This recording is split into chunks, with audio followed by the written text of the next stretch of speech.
Hi everyone, I am doctor Ehsanullah from West Champaran Bihar. अगर आप हमारे चैनल पर नए हैं तो चैनल को सब्सक्राइब जरूर कीजिएगा ताकि आपको ऐसे ही हेल्थ रिलेटेड और ट्रीटमेंट रिलेटेड अपडेट्स आपको मिलता रहे। आज के इस टॉपिक में हम बात करने वाले हैं ओमिक्रॉन वेरिएंट के बारे में, यानी कि एक वैसा वेरिएंट जो कोरोना से ही डिवीज़न हुआ है। इस कोरोना का ही म्यूटेशन का पार्ट है, ये उसका ही वैरायटी है जिसको हम ओमिक्रॉन वेरिएंट बोलते हैं। कोरोना के टाइम में आपने ये देखा होगा कि इंडिया में बहुत सारे जगहों पे उद्योगपतियों से लेकर के बिजनेस, चाहे पेशेंट की हालत कैसी थी, हर जगह लॉकडाउन था, वहाँ पे मृत्यु की संख्या बहुत ज़्यादा बढ़ रही थी। तो हम इसमें एक तरह से डरे हुए थे कि इसका पर्टिकुलर हमारे टाइम पे उस वक्त तक इलाज नहीं था, कोई वैक्सीन्स नहीं थी, लेकिन धीरे धीरे इस पे वैक्सीन्स बना और लोगों ने इसको लगवाना शुरू किया। तो वैसे ही डरने वाली एक और बात यहाँ पे ये आ रही है कि उसका वेरिएंट सामने आया है जिसको ओमिक्रॉन वेरिएंट बोल रहे हैं। आप इस स्क्रीन पे देख सकते हैं कि ये एक म्यूटेशन है कोरोना का ही। जो कोरोना का जो वायरस से आया था वो वुहान शहर यानी कि चाइना से आया था, लेकिन जो इसमें अल्फ़ा जो वेरिएंट था वो डिटेक्ट किया गया था सितंबर 2020 में यूनाइटेड किंगडम में। और इसका जो नेक्स्ट वेरिएंट था वो था बीटा, जो जिसको डिटेक्ट किया गया था साउथ अफ्रीका में मई 2020 में। और इसका जो गामा वेरिएंट था वो डिटेक्ट किया गया था ब्राज़ील में। और इसका डेल्टा जो वेरिएंट था, जो डेल्टा वेव था, हमारे जो इंडिया में सेकेंड वेव जो कोरोना का आया था, जिसमें बहुत सारे नुकसान हमारे देश को सहना पड़ा, बहुत सारे इसमें मौतें हुई, पेशेंट की हालत इसमें सीवियर हो गई थी, हॉस्पिटलाइज नहीं थे, पेशेंट की रेशियो बढ़ती जा रही थी, हमारे पास मेडिकेशंस नहीं थे, वेंटिलेटर्स नहीं थे। ऐसे आपने केसेस देखा होगा, सालों साल लॉकडाउन रहा हमारे देश में। तो हमारा जो इंडिया में जो वेरिएंट आया हुआ था वो था डेल्टा, और ये बहुत ही खतरनाक वेव था। जो सेकेंड वेव हमारे इंडिया में प्रवेश हुआ था बहुत ही खतरनाक टाइप का था। तो इसमें बहुत सारे देश अफेक्टेड हुए, सिर्फ इंडिया ही नहीं, इंडिया के अलावा और भी बहुत सारे देश इसमें अफेक्टेड हुए। लेकिन मोस्टली जो सेकेंड वेव हमारे इंडिया में प्रवेश किया था, जो आया हुआ था, वो अक्टूबर 2021 में आया था। स्टार्टिंग 19 में ही आया था जो फर्स्ट जो कोरोना एंटर हुआ था, जो वुहान शहर यानी कि चाइना से। लेकिन उतना उस वक्त नुकसान हमारे देश को नहीं हुआ था, या बहुत सारे देश को उतना नुकसान नहीं हुआ था। लेकिन जो सेकेंड वेव हमारे इंडिया में प्रवेश किया था उसमें हमारा देश बहुत ही ज़्यादा नुकसान का सामना उसे करना पड़ा था। तो उसी तरह इसका एक और वेरिएंट आ रहा है जिसको हम ओमिक्रॉन वेरिएंट बोलते हैं, जिसको हम B.1.529 के नाम से भी जानते हैं। और ये एक उसका ही म्यूटेशन पार्ट है। म्यूटेशन का मतलब होता है कि उसमें कितना बार उस वायरस के अंदर परिवर्तन हो। जब भी कोई वायरस आता है और उसका जो म्यूटेशन होना स्टार्ट होता है तो उसके अंदर बहुत सारे परिवर्तन होना स्टार्ट होते हैं। स्पेशली ये जो वायरस होते हैं इसमें स्पाइक प्रोटीन होते हैं, और ये स्पाइक प्रोटीन हमारे बॉडी के अंदर जाते हैं और फिर वहाँ से वहाँ पे अटैच कर जाते हैं। और उसका जो मॉलिक्यूलर जो स्ट्रक्चर है, जो उस वायरस के अंदर जो केमिकल्स है, वो हमारे शरीर के रिसेप्टर पर अटैच होने के बाद उसमें एंटर कर जाते हैं और फिर हमारे शरीर में जाना स्टार्ट करते हैं। और फिर वहाँ पे मल्टीप्लिकेशन होने लगते हैं, उसका डिवीज़न होने लगता है, और वो हमारे ऑर्गन पे जा करके डिफरेंट फंक्शन को डैमेज करना स्टार्ट कर देते हैं। स्पेशली ये हमारे लंग्स पे जाकर डैमेज कर रहा था, एल्वोलाई के अंदर जाके अटैच हो जा रहा था और एल्वोलाई को फंक्शन को जाम कर दे रहा था, जिसकी वजह से पेशेंट के अंदर सांस लेने में दिक्कत जैसी समस्याएं देखने को मिल रही थी, और ये एक सीवियर कंडीशन की तरफ जा रहा था। ये जो ओमिक्रॉन वेरिएंट है ये फर्स्ट जो डिटेक्ट किया गया था अफ्रीका में डिटेक्ट किया गया था।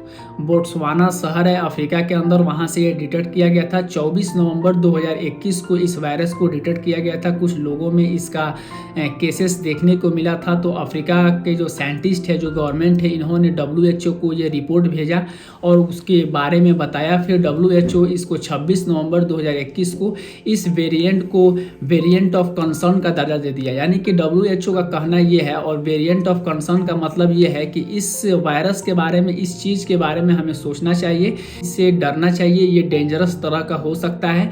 अभी इसका WHO पूरा तरह से खुलासा नहीं किया है, लेकिन जब तक आप वीडियो देख रहे हैं तब तक हो सकता है कि कुछ दिन के बाद इसके बारे में कुछ और न्यूज़ आए, कुछ और इसके बारे में स्टडीज़ हो कि ये कितना खतरनाक है, कितना खतरनाक नहीं है।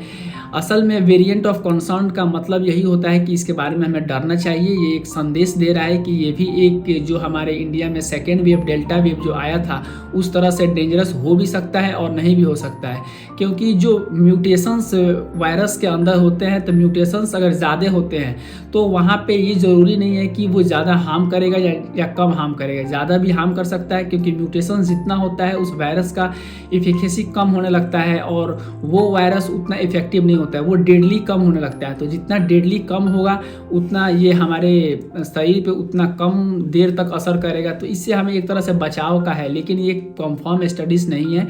WHO अभी इस पे स्टडीज़ और रिसर्च कर रहा है, तो अभी हमें लेटर ऑन इस पे न्यूज़ हमें मिलेगा और पता भी चलेगा।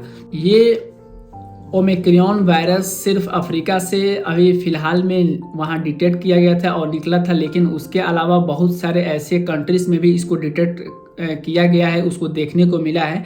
जैसे कि कुछ कंट्रीज़ हैं Austria, Belgium, Denmark, Britain, Italy, Germany और यहाँ तक कि इंडिया में भी कुछ केसेस देखने को मिले हैं। अभी पूरा दुनिया में जितने भी इसके केसेस देखने को मिले हैं, अप्रॉक्स 400 के आसपास केसेस डिटेक्ट किए गए हैं, जिसमें से इंडिया में भी 2-4 केसेस देखने को मिले हैं, जो कि साउथ में और मुंबई में के रीजन में भी कुछ लोग जो अफ्रीका से ट्रैवल किए थे तो वो वहाँ से यहाँ पे आए थे, तो उनके वजह से ये स्प्रेड हुआ है। ये वायरस एक आपने जो देखा था कोरोना के टाइम में, जो भी वुहान शहर से यानी कि चाइना से जो वायरस वहाँ से आया था और ट्रैवलिंग के थ्रू ये जो स्प्रेड किया था, तो इसमें भी चांसेस हैं कि ये भी वायरस ट्रैवलिंग के थ्रू या किसी भी तरह से ये स्प्रेड कर सकता है, कि जो भी ट्रांसपोर्टर वहाँ से यहाँ आ रहे हैं या किसी भी तरह का गुड्स को सप्लाई यहाँ पे किया जा रहा है, तो उसकी वजह से ये वायरस भी स्प्रेडेबल हो सकता है। तो अभी हम इसमें बात करते हैं कि क्या क्या आपके मन में ऐसा कुछ सवाल हैं, डाउट्स हैं, जिसके बारे में आपको थोड़ा सा सावधान होना चाहिए और नहीं भी होना चाहिए। जो फर्स्ट क्वेश्चन है ये है कि क्या ये वायरस ट्रांसमिसेबल है या नहीं है। ट्रांसमिसेबल मतलब कि ये एक जगह से दूसरे जगह फैल सकता है कि नहीं। तो कोई भी वायरस जो होता है वो फैलने का ही काम करता है, वो एक जगह से दूसरी जगह ट्रांसमिट करता है। इस केस में भी ये ओमिक्रॉन वेरिएंट में भी ये 90 से 95% ट्रांसमिसेबल है। तो इसमें हमें सावधानी बरतना चाहिए, अपने प्रोटोकॉल को मद्देनज़र रखना चाहिए, हमें थोड़ा सा अपने आप को बचाव करना चाहिए, ज़्यादा मिलने की लोगों से कोशिश नहीं करना चाहिए। अभी भी कोरोना का केसेस इंडिया में बढ़ती ही जा रही है, उसके साथ साथ एक नया वेरिएंट भी देखने को इंडिया में मिल रहा है। तो हमें यहाँ सावधानी होना चाहिए, क्योंकि कोई भी वायरस का प्रॉपर्टी होता है वो ट्रांसमिट कर जाता है एक जगह से दूसरी जगह तक। तो अगर हम थोड़े से भी डिस्टेंस पे हैं, 1 फीट 2 फीट के भी डिस्टेंस पे हैं, तो भी ये चांसेस हैं कि हमारे अंदर भी ये प्रवेश कर सकता है। तो हमें मास्क वगैरह और सैनिटाइजर वगैरह का भी इसमें प्रयोग करना चाहिए, ताकि हम अपना सेफ्टी यहाँ कर सकें। सेकेंड क्वेश्चन इसमें यह है कि क्या ये ओमिक्रॉन वेरिएंट है, ये हमारी जो सिविरिटी है, जो डिजीजेस ऑकर होते हैं, सिम्टम्स हमारे शरीर में आते हैं, तो क्या ये सिविरिटी इसमें इंक्रीज होगी या बस जैसे जो डेल्टा वेरिएंट में था सिर्फ वैसा ही रहेगा। तो इसमें अभी कुछ भी कहा नहीं जा सकता है, और WHO का भी अभी इसमें पूरा खुलासा नहीं हुआ है, और इसमें ये हो भी सकता है सिविरिटी की तरफ और नहीं भी हो सकता है। अगर होता है तो फिर केसेस डेल्टा वेरिएंट से भी ज़्यादा होगा, क्योंकि डेल्टा वेरिएंट का जो उसका म्यूटेशंस का जो प्रोसेस था वो एक आदमी से 10 आदमी की तरफ फैलने का था, लेकिन इसमें जो ओमिक्रॉन में है ये एक आदमी से 40 आदमी तक फैलने का उसमें म्यूटेशन का क्षमता है। उसमें म्यूटेशन का जो पर्टिकुलर एरिया है वो बहुत ज़्यादा है। डेल्टा में म्यूटेशन का जो पार्टिसिपेशन था वो बहुत कम था, लेकिन ओमिक्रॉन में है कि एक आदमी से लेकर के ये अगर किसी एक आदमी इफेक्टेड हुआ तो ये आसपास के 32 से लेकर के 40 आदमी तक भी ये पार्टिसिपेट कर सकता है, ये फैल सकता है। इसमें कुछ नहीं कहा जा सकता कि ये उतना सिवियरिटी केस को लेके जाएगा या नहीं लेके जाएगा। नेक्स्ट इसमें जो क्वेश्चन ये लोगों के मन में आते हैं, या हमें ये जानना भी चाहिए कि क्या इसे हम PCR जो हम कोरोना के टाइम में, कोविड के टाइम में जो हम टेस्ट कराते थे अपने कोरोना को देखने के लिए, क्या हम उससे पॉजिटिव है या नहीं है। तो PCR टेस्ट से क्या हम इसे डिटेक्ट कर पाएंगे। तो हाँ, इस PCR टेस्ट से हम इसे डिटेक्ट कर पाएंगे। कोरोना का कोई भी वेरिएंट हो हम उसे PCR टेस्ट से डिटेक्ट कर पाएंगे और हम करा भी सकते हैं। सबसे बड़ी इसमें सवाल यह है कि क्या हम जो वैक्सीन कोरोना के लिए लिए थे, कोवैक्सीन या कोविशील्ड या कोई भी वैक्सीन जो विदेश में भी लगाया गया था, चाहे इंडिया में जो हम मुख्य तौर पर वैक्सीन का इस्तेमाल किए थे, क्या वो वैक्सीन हमें इस ओमिक्रॉन वेरिएंट से प्रिवेंट कर पाएगा या नहीं।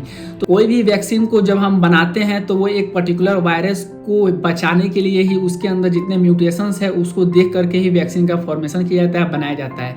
लेकिन अगर म्यूटेशंस ज़्यादा बढ़ने लगे, जैसे कि ओमिक्रॉन में है, जैसे कि डेल्टा में जो सेकेंड वेव आया था इंडिया में, जो स्प्रेड हो रहा था, या कोविड में जो वायरस से जो अल्फा, बीटा और गामा और डेल्टा तक था, उसमें म्यूटेशन का प्रोसेस बहुत कम था, म्यूटेशंस उसमें बहुत कम थे। लेकिन ओमिक्रॉन में म्यूटेशंस बहुत ज़्यादा है, अप्रॉक्स 40 से ज़्यादा म्यूटेशंस है। तो ये रिसेप्टर्स पे अलग अलग तरह के काम करेंगे, और हम जो वैक्सीन लेते हैं, जो हम प्रिवेंशन के लिए बनाते हैं, वो पर्टिकुलर म्यूटेशंस या थोड़ा सा म्यूटेशंस के लिए है। तो यहाँ पे ये वैक्सीन काम नहीं करेगा। हमें ओमिक्रॉन के लिए अलग से वैक्सीन लेना पड़ेगा, या इसके लिए बचाव के लिए कोई और सुझाव, जैसे जैसे अपडेट्स आते जाएंगे उस पर हम इस पर चर्चा करेंगे, बात करेंगे। WHO का भी कहना है कि इस पर कोई वैक्सीन जो हम यूज ऑलरेडी लगा चुके हैं या हम लगवाने वाले हैं कोरोना से बचने के लिए, वो वैक्सीन यहाँ पे काम नहीं करेगा। तो इससे आप पैनिक नहीं हो, डरे नहीं, आपको हर दम अपडेट्स मिलते रहेंगे न्यूज़ के थ्रू या डॉक्टर्स के थ्रू, या हर जहाँ से भी सोर्सेस आप देखते होंगे वहाँ से आपको ये मिलेगा। तो इसमें आपको पैनिक नहीं होना है। नेक्स्ट इसमें जो क्वेश्चंस है, क्या ये री इन्फेक्शंस होने का या री डिजीज़ होने का चांसेस इसमें है या नहीं है। तो वैक्सीन्स लगाने के बाद भी हमें केसेस देखने को मिला कि बहुत सारे पेशेंट के अंदर कोविड का जो इन्फेक्शंस था या री इन्फेक्शंस का रिस्क था वो इंक्रीज हुआ है। तो इसमें ये नहीं कहा जा सकता कि ये हमारा ओमिक्रॉन है और जो हम वैक्सीन लगा चुके हैं, वैक्सीन ले चुके हैं, तो उसकी वजह से ये हमें बचाव करेगा। री इन्फेक्शन भी होने का रिस्क हो सकता है, क्योंकि जब हम कोरोना का वैक्सीन ऑलरेडी लगा चुके हैं, उसके बावजूद भी अगर किसी भी पेशेंट का इम्यून सिस्टम वीक था, या एल्डरली पेशेंट थे, या वो स्मोकर थे, या अल्कोहलिक थे, या डायबिटीज़ के पेशेंट थे, या कोई बड़े बीमारियों से वो संक्रमित थे, तो उनके अंदर भी ये केसेस देखने को मिले हैं, और उनके अंदर भी कोरोना का जो सिम्टम्स जो जनरली आ रहे थे उस वक्त वो भी इंक्रीज हुआ है। तो इसमें डिपेंड करता है कि आपका इम्यूनिटी कितना सक्षम है, कितना वो मजबूत है, वो सहने के लायक है या नहीं। अगर आपका इम्यूनिटी मजबूत है तो आपका बॉडी ये उस वायरस से या आने वाले किसी भी तरह के म्यूटेशन से लड़ने का क्षमता रखता है। तो इसमें बेटर यही है कि आप अपने इम्यूनिटी पर ध्यान दीजिए, अपने इम्यूनिटी को बूस्ट करने की कोशिश कीजिए। बहुत सारी ऐसी चीज़ें हैं जिसकी वजह से हम अपने इम्यूनिटी को बूस्ट कर सकते हैं और आने वाले किसी भी वायरस से लड़ सकते हैं। मैं इसमें ये नहीं कह रहा कि अगर आपका इम्यूनिटी स्ट्रांग है तो आपको कोरोना या ओमिक्रॉन का वेरिएंट आपको इफेक्ट नहीं करेगा, इफेक्ट करेगा, लेकिन उसमें यह है कि आपका जो बचने का जो चांस है वो ज़्यादा बढ़ जाएगा। तो अभी तक हमारे भारत में केसेस का इसका तादाद बढ़ता जा रहा है। बहुत सारे गवर्नमेंट रिस्ट्रिक्शंस भी लगा दिया है इंटरनेशनल फ्लाइट्स पे। ज़्यादातर अफ्रीका को इस पे बहुत ज़्यादा प्रभाव पड़ा है।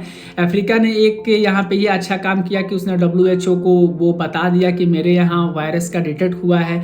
वो एक ह्यूमैनिटी की वजह से सबके भलाई के लिए वो उसने सहायता किया, लेकिन कुछ कंट्रीज़ ने जो कि UK, अमेरिका या और भी बहुत सारे कंट्रीज है उससे कॉन्टैक्ट तोड़ना स्टार्ट कर दिया। उसके ट्रांसपोर्ट और गुड्स का जितना भी एक्सपोर्ट इंपोर्ट होता है उसको बैन कर दिया, प्लस फ्लाइट्स को भी बैन कर दिया। तो ऐसा नहीं करना चाहिए। खैर ये उनका पर्सनल ओपिनियन था। तो मेरा बस यहाँ पे ये सुझाव है कि ओमिक्रॉन वेरिएंट को आपको हल्का में नहीं लेना चाहिए, इसकी थोड़ा सा सावधानी बरतना चाहिए और लोगों से थोड़ा दूरी बना के ही रहना चाहिए। कोशिश कीजिए आप अपने प्रोटोकॉल के अंदर ही रहें, थोड़ा सा आप अपने सावधानी से रहें, मास्क और सैनिटाइजर का इस्तेमाल करें। ये मास्क और सैनिटाइजर हरदम बताया जाता है कि इस्तेमाल करने के लिए, ये आपको वायरस से नहीं बचाता है, लेकिन वायरस जो आपके बॉडी में एंटर होने वाला होता है उससे तो कुछ ना कुछ इसका बेनिफिट होता है, जिसकी वजह से आपका बॉडी के अंदर ये आप इनहेल नहीं कर पाएंगे और आपका इम्यून सिस्टम मजबूत रहेगा, ताकि आप हमेशा फिट और तंदुरुस्त रहें। तो होप गाइस आपको ये ओमिक्रॉन से रिलेटेड वीडियो आपको अच्छा लगा हो और पसंद आया हो। नेक्स्ट वीडियो में हम बात करने वाले हैं ओमिक्रॉन वेरिएंट के बारे में, क्या उसमें सिम्टम्स आते हैं और उसके हम प्रिवेंशन के लिए क्या कर सकते हैं, और इसमें हम कोरिलेट करेंगे कि कोरोना के टाइम में कौन सा सिम्टम्स हमारे बॉडी में देखने को मिल रहा था और ओमिक्रॉन के अंदर कौन कौन सा चेंजेस और सिम्टम्स देखने को मिलेगा। अगर आपको वीडियो अच्छा लगा हो तो वीडियो को शेयर जरूर कीजिएगा और चैनल को सब्सक्राइब जरूर कीजिएगा। फिर मिलते हैं नेक्स्ट वीडियो में। Thanks for watching.